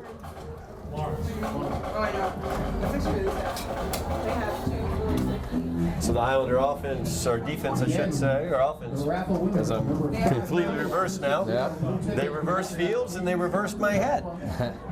So the Highlander offense taking the field here to open out the fourth quarter of play. So Jeffries will hand the ball off. Nothing doing on that one on the run around the right side. No daylight there for Henry Augustin, though, as he was stopped dead at the line of scrimmage. So it's going to bring up a 3rd down and 2 for the Highlanders. Yeah, he got about maybe like a half yard, and he was met by 2 or 3 Everett defenders there, and they just stood him right up and drove him right back. Wasn't able to gain any extra yards after that. And now the Highlanders are facing 3rd and about a yard. Yep, 3rd down and a yard. Strike that 2 that I said earlier. We'll go with the yard here.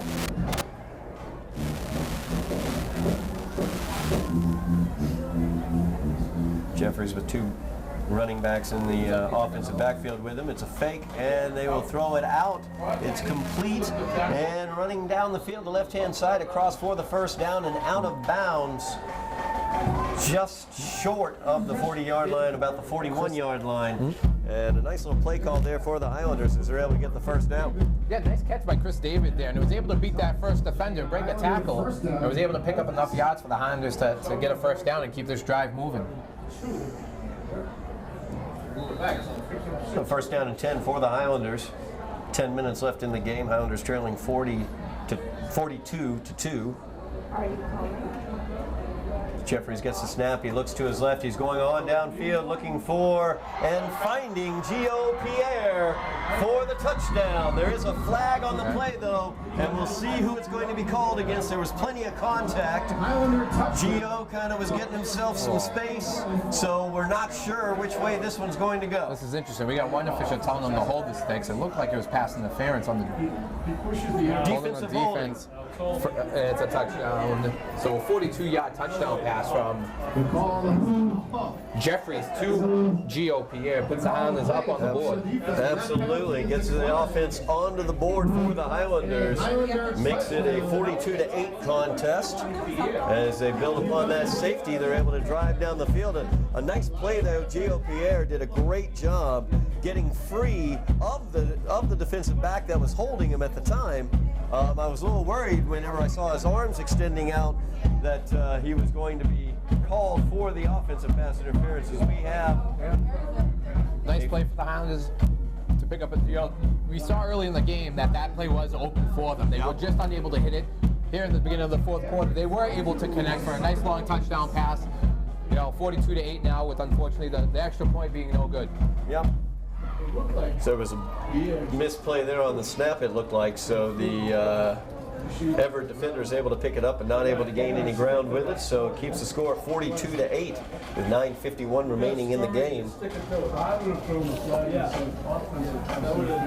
You just knew Gio and Elijah would connect up at some point in time through this game. We talked about it a couple times in the first half, Sal, that we knew Gio was out there. We knew Gio was open out there, as a matter of fact. They just weren't able to quite connect up on quite a few passes there, but able to connect up on that play. Nice little confidence booster there for the Highlander offense going into next week. So nice passing catch, and now the Highlanders are going to kick off here and see what the defense can do. Yeah, we've seen that sophomore combination throughout this season. Gio Pierre receiving those passes from Elijah Jeffries. 2 young players, 2 sophomores, 2 players who are going to light up scoreboards all over the place here at Doughboy Stadium for years to come, because they've got a couple more years after this one. As the Highlanders now will come up with their kickoff team. And a foul is going to be called against the Highlanders. Oh, they're calling a false start. I'm not sure why. The ball fell off the tee. I'm not sure what's going on. They moved, the Highlanders moved basically as a unit up towards the ball. It looked like, I guess they were saying they were simulating the kick in that situation. Kind of a tough call to make when the game's 42-8 in the fourth quarter. But I completely agree. I guess, they don't get an opportunity to call that very often, so we wanted to take the chance, I guess. So they'll back it up 5 yards. We'll try this kickoff thing again. Highlanders special teams once again huddling up.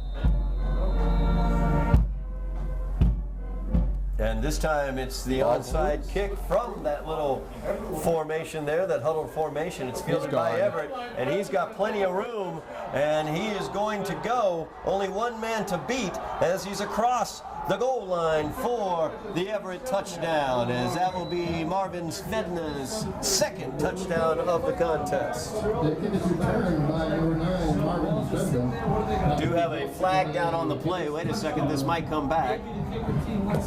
Yeah, I mean, with the way that the Highlanders kicked that ball off, they gave up both sidelines very easily, and once the Everett returnman was able to bounce it outside, he did have a lot of daylight. But as you said, there is a flag late that's going to be against Everett, and we're going to call back that kickoff return for a touchdown. But they're still going to have great field position deep in Highlander territory. Yeah, no doubt about that. They got illegal block in the back. Downfield.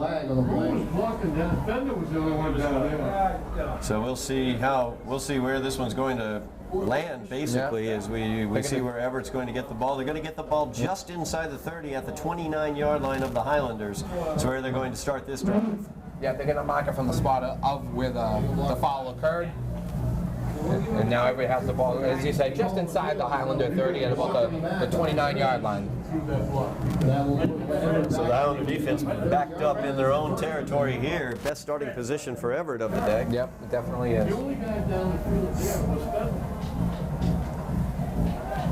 Crimson Tide leading this one 42-8 with 9:36 remaining in the game. But the Highlander offense was able to put together a nice touchdown drive the last time they had the ball, and a nice pass from Elijah Jeffries to Gio Pierre. So you're able to cash in that long 42-yard pass combination. Anything close. Looks like Everett's missing an offensive lineman on the field. I just can't believe Fred.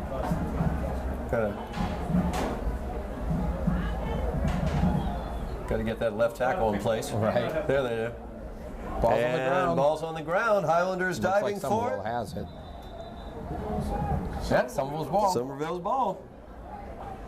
So the offense is going to be right back onto the field here. Absolutely. Offense right back out on the field for the Highlanders. So the Highlanders will take over at their own 31-yard line. Yeah, it looked like just a bad handoff there. The running back never really had full possession of it. Ball went on the ground, bounced right towards two Highlander defenders, and we're seeing number 3, Henry Augustin on the sideline being checked out by the trainer here, athletic trainer Michelle Kelly. And it looks like he might have a bloodied nose is what it looks like. Going on here. So the Highlander offense beginning here at their own 31-yard line. Elijah Jeffries calling out the signals. He will look to his left. He's under pressure. He's looking to get away from it, but he can't as the Everett defensive line swarms him under at about the 22-yard line. Yeah, it looked like they were looking either for a screen or some sort of a draw play there, because a few of the linemen let them go through. Just didn't have enough time to get that ball out of his hands. That's the first sack of the game for this high-pressure Everett defense. The game plan offensively for Somerville has been quick passes, counters, things like that to stop that attacking defense. It's been effective to prevent the pressure from getting to Elijah Jeffries, but they were able to get to him in that situation for their first sack of the game. So it brings up a second down and long here, about 19 yards for the Highlanders. Second and 18.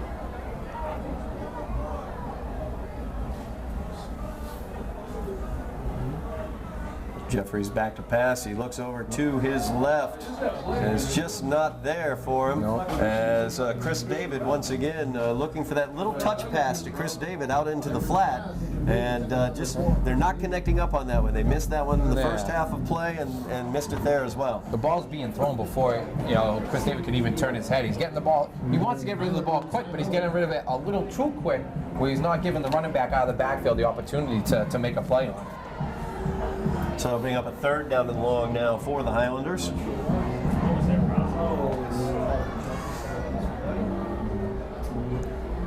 We see the Highlander crowd here for homecoming.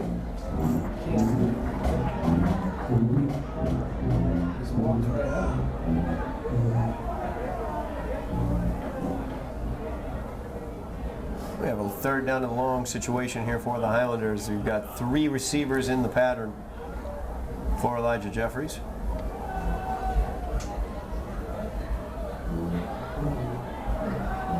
Gio Pierre at the bottom of your screen. Shaq Joseph up at the top. Jeffries back to pass. He's under pressure. They're setting up the screen though, and they've got it. And he's got blockers as well downfield. He's got the first down across midfield. He's brought down at the 47-yard line. So a nice screen set up there by the Highlanders, and they cash that one in for a big first down into Everett territory. Yeah, great job by the Highlander offensive line there, getting downfield, giving Reginald Joseph lots of room down the field to make a play, and a nice pass there by Elijah Jeffries. Patient with the ball, knew the rush was on him, got rid of the ball at the perfect time, and a big play for the Highlander offense. A good accuracy there too, as he was really under some serious pressure. Obviously that's the way the screen set up. Let that pressure in, get that ball right over top of them to the available receiver, but really good job by the young sophomore keeping his composure and putting that pass on target.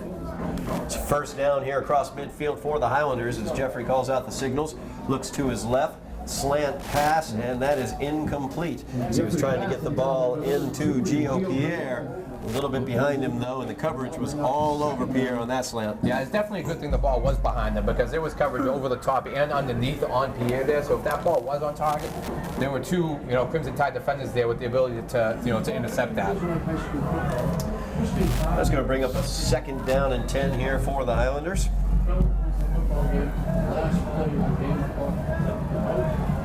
7:40 left in the game. Jeffries back to pass. He looks to his right.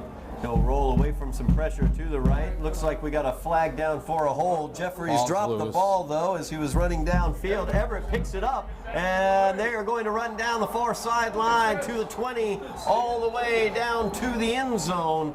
As looks like it's going to be a holding penalty against the Highlanders, which ultimately will be declined because Everett returned the Elijah Jeffries fumble for the touchdown. There is a flag on the play. It's holding on the offense. Holding on the offense is the call. The penalty is declined. The touchdown stands. So Everett back onto the board as they make it a 48-8 contest. Yeah, Jeffries with the nice decision to run, gets the first down, but he's got the ball dangling out there. He's holding it with one hand. He didn't really have it tucked away, and on contact, he was, the ball came loose, and Everett was able to pounce on it and return it for a touchdown. Everett with the 40-point lead now, 48-8, pinning the extra point. And the kick is up. Flag is on the play. The kick is good, but we'll see what the flag is. It came from the back. Maybe there might have been too many Highlanders on the defense. I'm not sure. Trying to figure it out myself, looking for the signal right now. It's going to be offsides on the Highlanders. They're going to decline that one, take the extra point as good. So that will make it a 49-8 game. 7:19 remaining here in the contest. So Everett able to cash in that turnover and return the fumble by Elijah Jeffries all the way down for the touchdown. That's a shame too, because the Highlander offense has started to really get the ball moving. They started to try to get the ball downfield a little bit. We hadn't seen a lot of screen passes that were effective in the first half, but definitely an effective screen pass there in the second half, using that pressure to the Highlander offense's benefit. But all for naught in that situation, as Everett was able to turn that into 6 points for themselves.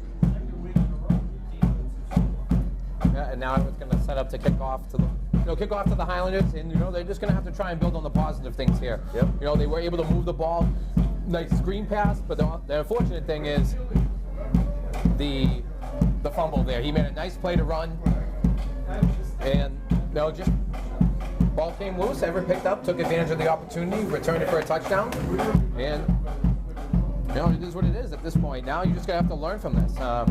It looks both teams were lined up on the wrong side. I was going to say, both teams need to learn which side is the right side of the field, too. And now, Somerville returners are going to be a little tired because they ran about 80 yards before the play even started. Yes, they did.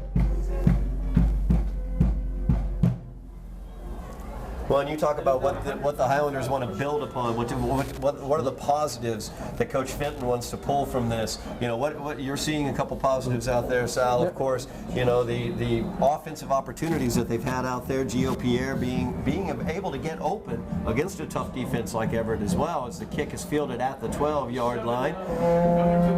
Coming to the near side, he'll cut it out of bounds at the 19, where Chris David will run out of bounds. And I mean, the one thing you can't say is they've played hard the whole game. You didn't see anyone taking plays off. That ball's live in the play, in the field of play. You got Highlanders running hard, whether on offense or defense, either trying to make the tackle or running downfield to make a block. And with next week a game against Medford in Medford, very winnable game. You're going to have two teams that are going to compete, and the team that executes the best, which is you can say about every game, but with this game with them, the team that plays their game is going to be the one that wins it. No doubt about that, and a big game coming up for the Highlanders next week against Medford as they try to get one win in the GBL, which could very easily get them into the playoff picture. It could, especially in that D3 picture. One win for the Highlanders, since they play a lot of D1 teams, could get them in. Yep. Just past the 7-minute mark remaining in the game. Highlanders with 4 receivers out. And they spread the offense out and they give it up the middle, as that is going to go for a gain of 8 yards there. So a nice gain there for the Highlanders on first down. Okay, giving them just about the 30-yard line and giving them the first down. Yeah, Reginald Joseph with the carry. Gets that first down.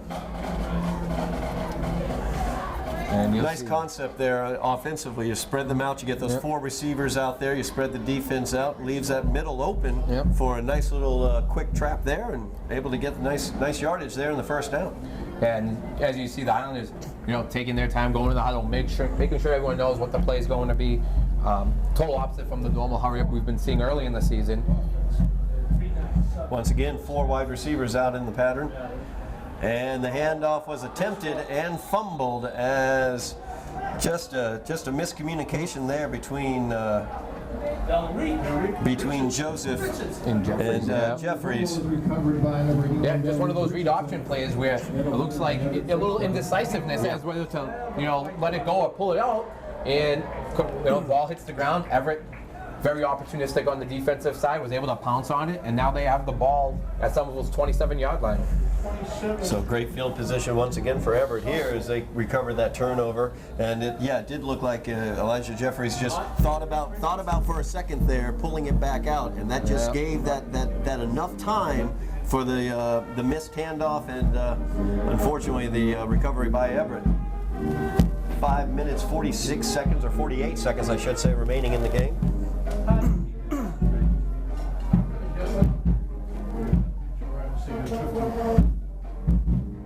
Everett offense out here now. Gabriel DeSouza once again. The quarterback position is a jet sweeper on the left-hand side. He finds the corner. He goes through a couple tackles there, is able to power his way down to about the 7-yard line. Nice hard run there by him. He got to the sidelines and then went straight upfield, dragging a few Highlanders with them. Got about probably 6 or 7 yards with Highlanders dragged on him. Nice hard run there, and it set that Everett up for first and goal. That's what we've seen all night tonight, Sal. Good, hard, patient running by those running backs of Everett, and they just keep coming. There's just they seem to have another running back who runs very, very powerfully, but very, very patiently and very, very effectively. As the give is on the inside. There's some of that patience that I talked about just there. So he was able to cut it back to the inside, show a little bit of ability to make some Highlanders miss, and he's down just inside the 1 yard line. So that's going to bring up 2nd down and goal for Everett. Yeah, I mean, hard running, but breaking through those arm tackles. A lot of arm tackles are trying to be made here, especially with the running backs that are running with this power. You need to put your chest on them, power through, and try and stop them at the point of contact. But Highlander defense, 2nd and about 1 here, with about just under 4:30 left here in the 4th quarter. We've seen Justin Berry make some very, very good tackles, like you talked about, physically getting the entire body into it. But unfortunately, not the rest of the Highlanders out there on that play. As he did get in for the touchdown, but there's a flag in the play, and that is in the location of holding, and it will be holding against Everett. So we're going to back this one up 10 yards. And have a 2nd down and goal from the 11 coming up for the Crimson Tide. Yep, fortunate break here for the Highlanders, especially when you're pinned within your own 1 yard line. You get a holding call, now it backs them up 10 yards, and now you have a little bit more breathing room behind you. Just over 4 minutes remain in the game. Clock is rolling. Highlanders trailing in this one.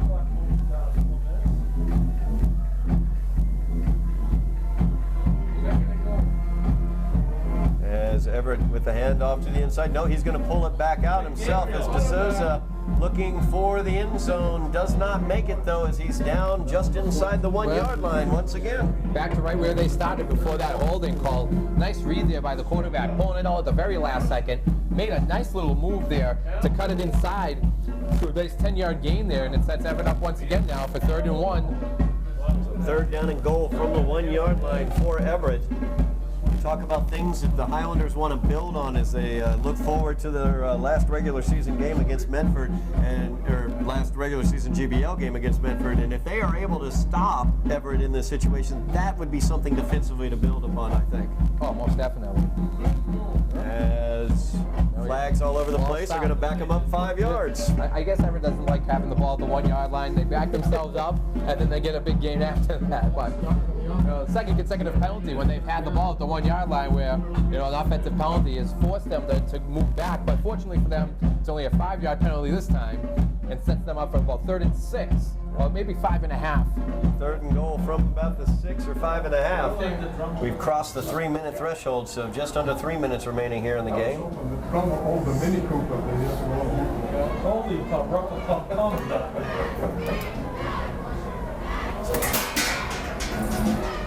Everett coming to the line, big 3rd down here for them. As the handoff is to the left, Miller looking for some room. He can't find any there, but he's able to get around the corner finally and get to the pylon for the touchdown. A little stutter step for Miller as he faked the cut back to the inside. Was able to get around the corner then and drive for the pylon and the touchdown. So with 2 minutes and 29 seconds remaining here in this game, Everett's leading now by the score of 55-8. Yeah, nice job by Miller. He was going out there. He did that little stutter step, nice little patience. Then was able to get to the corner and run it in for the touchdown. Once again, power and patience. That's what we're seeing from these running backs, and that's a heck of a combination when you have the blocking ability that we're seeing out there from Everett. You use that power when you need to, but have that patience to let those blocks set up. The extra point attempt is up, and it is good. So it's going to make it 56-8 as the Highlanders trail here. 2.5 minutes remaining in this game. We went 62-11. No one goes 11 or 14.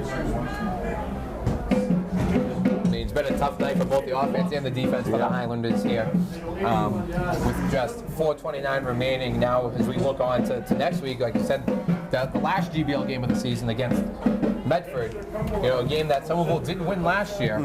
This year they're traveling to Medford, which will be a tough task, but this is definitely a game where, if you're going to play them, the Highlanders are going to come into that game with something to prove. They're definitely going to have a chip on their shoulder after, tonight's game. So, I expect a great week of practice for them coming up, and for them to, you're going to see your best Highlanders team next week in Medford. First touchdown pass. No doubt about that. Is no question that Coach Mack does not want to go winless in the GBL in his first season as head coach. He definitely wants to pick up a W against Medford in that last GBL contest, and also hopefully drive themselves into the playoff picture as well in Division III. Here's the kickoff from Everett. It's going to be fielded at the 10-yard line. He's going to bring it out across the 15, looking to pick up some blocks. Not able to find any lanes, though, and he's pushed out of bounds and down at the 21-yard line. 2:21 remaining here in the game. Highlanders will take over at their own 22-yard line, actually. See if the Highlanders can force the ball downfield, maybe get one more score onto the board, salvage another positive as they look forward to the remainder of their schedule. Yeah, I mean, they definitely would love to go down and end this game with putting a touchdown on the board, especially coming back off back-to-back turnovers, which resulted in Everett touchdown. So that's definitely one part of the game. You know, Coach Mack is definitely going to want to shore up his, you know, ball security.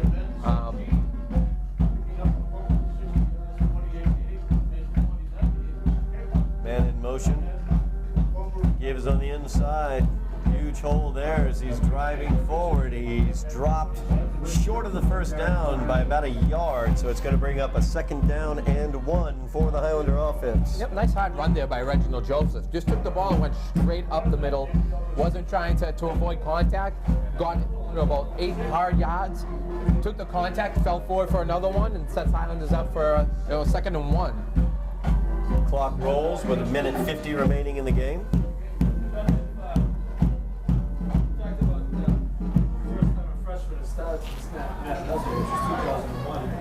Highlander offense coming up to the line of scrimmage.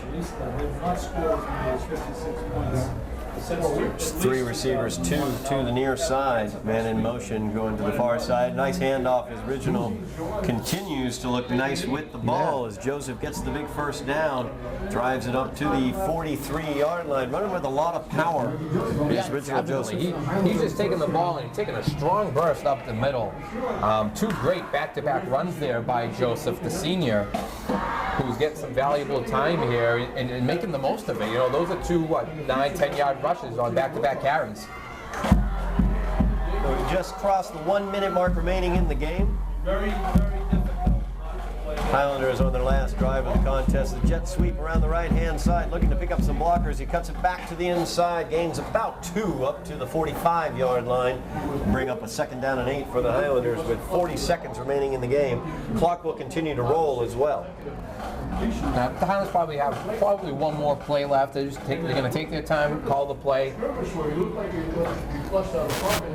Probably another Reginald Joseph run, the way he's been running the ball the last couple of carries, and then it's back to the drawing board. You know, making those adjustments. You know, going to shore up. You know the things that need to be worked on, and that's what Coach Mack and the coaching staff are definitely going to do. And like I said, too bad it's not a home game, because I'd love to have us see the type of effort that you see the Highlanders come out with next week. And the give is to Joseph up the middle. He powers forward, carrying one of the defensive linemen with him for a gain of about 4 on the play, and that's going to do it. As that's going to end tonight's game.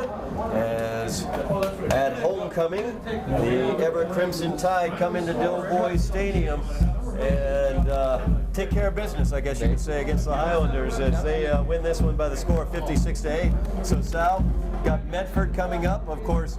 Then you can look way forward to Cambridge down the road, but Medford's what you got to focus on, and that's that opportunity to get that GBL win, get 1 win in the GBL, and possibly work your way into the playoffs. Yeah, I mean, obviously, you're not, with the 2 losses to Malden and Everett, you're not going to win the GBL, but like you said, you definitely want to come out of this with a GBL win. So definitely look for the Highlanders to come out, play hard. Like I said, it's going to be their strongest game of the year, and then they can worry about the rest of the schedule after that. And that's going to do it for us tonight at Doughboy Stadium, a homecoming night here at Doughboy Stadium, as the Crimson Tide of Everett able to come in here against the Highlanders and come away with the victory. The final score tonight, 56-8, as the Highlanders fall to the Crimson Tide of Everett. For Sal Mendonça, I'm Todd Harmon, and you have been watching Somerville Highlander football action on Somerville Educational Channel 15.